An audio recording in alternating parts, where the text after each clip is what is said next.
પત્રકાર પરિષદમાં ગુજરાત પ્રદેશ કોંગ્રેસ સમિતિના સન્માનીય અધ્યક્ષ શ્રી અમિતભાઈ ચાવડા, કોંગ્રેસ વર્કિંગ કમિટીના સભ્ય અને ગુજરાત પ્રદેશ કોંગ્રેસ સમિતિના પૂર્વ અધ્યક્ષ સન્માનીય જગદીશભાઈ ઠાકોર, સીઈસીના મેમ્બર અને પૂર્વ સાંસદ ડોક્ટર અમીબેન યાલ્મી, ગુજરાત પ્રદેશ કોંગ્રેસ સમિતિના કાર્યકારી અધ્યક્ષ ડોક્ટર ઇન્દ્રવિજયસિંહ ગોહિલ, અમારા સાથી ભાઈ શ્રી ડોક્ટર હિમાંશુ પટેલ, ભાઈ Shri Hemangbhai Raval, doctor Hiren Banker, doctor પાર્થિવરાજસિંહ કટવાડિયા આદિ વિશેષ પત્રકારો ઉપસ્થિત છે.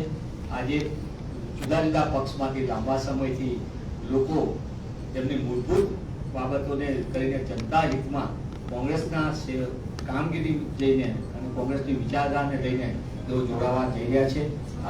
અનેક કાર્યક્રમના આપ પણ સાક્ષી બન્યા છો. તેવા સમયે આજ રોજ ગુજરાત પ્રદેશ કોંગ્રેસ સમિતિના સન્માનીય અધ્યક્ષ શ્રી અમિતભાઈ ચાવડાને હું વિનંતી કરું તો સમગ્ર કાર્યક્રમ અંગેની આપણી સાથે વાત કરે. અને પહેલા જિગ્નેશભાઈ જોશી ગુજરાત પ્રદેશના એનસીપીના યુવા પ્રમુખ તરીકે 2021 થી 2024 રહી ચૂક્યા છે.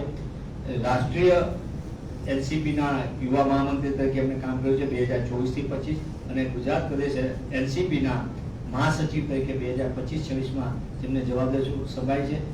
જિગ્નેશભાઈ જોશી સહિત તેમની તમામ ટીમ આજ વિધિવત રીતે કોંગ્રેસ પક્ષમાં જોડાઈ રહી છે. ત્યારે ગુજરાત પ્રદેશ કોંગ્રેસ સમિતિના સન્માનીય અધ્યક્ષ શ્રી અમિતભાઈ ચાવડા સહિત સમગ્ર નેતૃત્વને હું વિનંતી કરું છું કે જિગ્નેશભાઈને કોંગ્રેસ પક્ષનો ખેસ પહેરાવીને પક્ષમાં વિધિવત રીતે જોડે અને ત્યારબાદ પ્રમુખશ્રી અને નેતા વાત કરશે આપણી સાથે.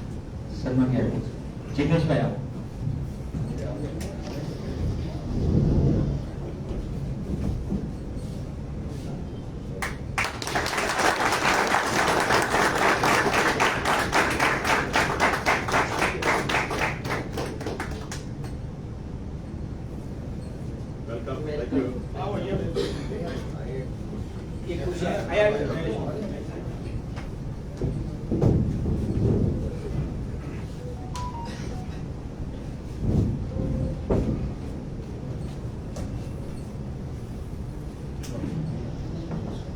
માનનીય અધ્યક્ષને વિનંતી કરું કે તેઓ આપને સંબોધન કરે.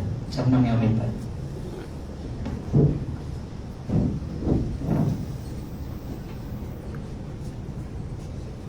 આજની પ્રેસ વાર્તામાં મારી સાથે ઉપસ્થિત અમારા પ્રદેશ કોંગ્રેસ સમિતિના પૂર્વ પ્રમુખ આદરણીય જગદીશભાઈ ઠાકોર, સીઈસીના મેમ્બર, પૂર્વ રાજ્યસભાના સાંસદ બેન એમીબેન, પ્રદેશ કોંગ્રેસ સમિતિના કાર્યકારી પ્રમુખ યુવાન સાથીભાઈ ઇન્દ્રવિજયસિંહભાઈ, અને ડોક્ટર મનીષભાઈ જોશી, હિમાંશુભાઈ, હેમાંગભાઈ, નરેન્દ્રભાઈ, તમામ મિત્રોનું હાર્દિક સ્વાગત કરીએ છીએ. ને જે રીતે ગુજરાતમાં ભારતીય જનતા પાર્ટીના શાસનથી પ્રજા ત્રસ્ત છે, મંદી, મોંઘવારી, ભ્રષ્ટાચાર અને ચારે તરફ જે સરકારની નિષ્ફળતાઓ છે, ચારે તરફ જે સરકાર દ્વારા એમના માનીતાઓ દ્વારા જે ઉગાડી લૂંટ ચલાવવામાં આવી રહી છે અને એના કારણે સમાજના બધા જ વર્ગ વિસ્તારના લોકો આજે સરકાર સામે અવાજ પણ ઉઠી આવી રહ્યા છે અને આવનારા દિવસોમાં ગુજરાતમાં પરિવર્તન થવા માટેની શરૂઆત પણ થઈ ચૂકી છે.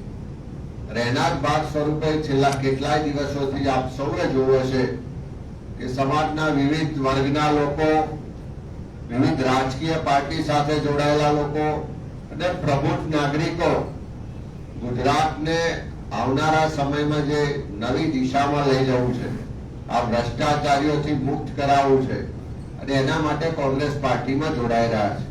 અને એવા એક યુવાન સાથી ભાઈ જિગ્નેશભાઈ જોશી આજે કોંગ્રેસ પાર્ટીમાં એમના તમામ યુવાન મિત્રો સાથે જોડાયા છે, ત્યારે એમનું હાર્દિક સ્વાગત કરીએ છીએ. જિગ્નેશભાઈ યુવાન ઉંમરે યુવાનો માટે ખૂબ સારી કામગીરી કરી. એનસીપીમાં પ્રદેશ કક્ષાએ, રાષ્ટ્રીય કક્ષાએ પણ કામગીરી કરી છે. ત્યારે આવનારા સમયમાં ગુજરાતમાં જે પરિવર્તન માટેની લડાઈ છે, જે લોકોના હક અધિકાર માટેની લડાઈ છે, અને કોંગ્રેસ પાર્ટી તમામ વર્ગ વિસ્તારના લોકોને સાથે રાખી આવનારા દિવસમાં ગુજરાતના લોકોનું ઉજ્જવળ ભવિષ્ય બને, ગુજરાત વિકસિત બને, પ્રગતિશીલ બને, એ દિશામાં અમારા જે પ્રયત્નો અને સંઘર્ષ છે એમાં બધા જ સાથીઓ જોડાયા છે. એમનું હાર્દિક સ્વાગત કરીએ છીએ. સાથે મળીને લડીશું ને ગુજરાતના લોકોને એનો હક અધિકાર અપાવીશું. Thank you.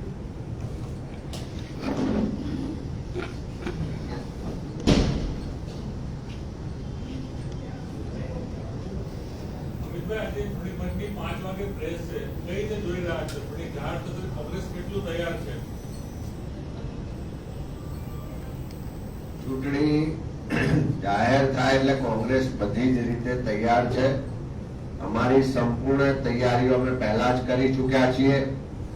એસઆઈની પ્રક્રિયા દ્વારા જે ગુજરાતમાં વર્ષોથી વોટ ચોરી ચાલતી હતી, જે બોગસ મતદારોના આધારે ચૂંટણીઓ જીતવા માટેના આખું જે નેટવર્ક ચાલતું હતું, એ એસઆઈની પ્રક્રિયા પછી લગભગ 74 લાખ જેટલા મતદારો આ મતદાર યાદીમાંથી ઓછા કરવામાં આવ્યા અને નવી જે મતદાર યાદીઓ બની છે ને એના આધારે આવનારા સમયમાં ચૂંટણીઓ થવાની.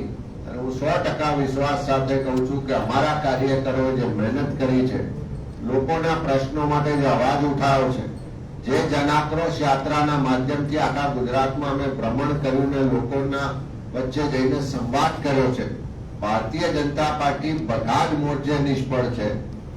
કમિશન, કમલમ અને કૌભાંડ એની આખું જે નેક્સસ છે એને હવે લોકો સારી રીતે ઓળખી ગયા છે. આ સ્થાનિક સ્વરાજની ચૂંટણીઓ માટે લોકોએ પરિવર્તનનો શંખનાદ કરી દીધો છે અને એ પરિવર્તન માટેની લડાઈમાં કોંગ્રેસ પાર્ટી સંપૂર્ણ રીતે તૈયાર છે.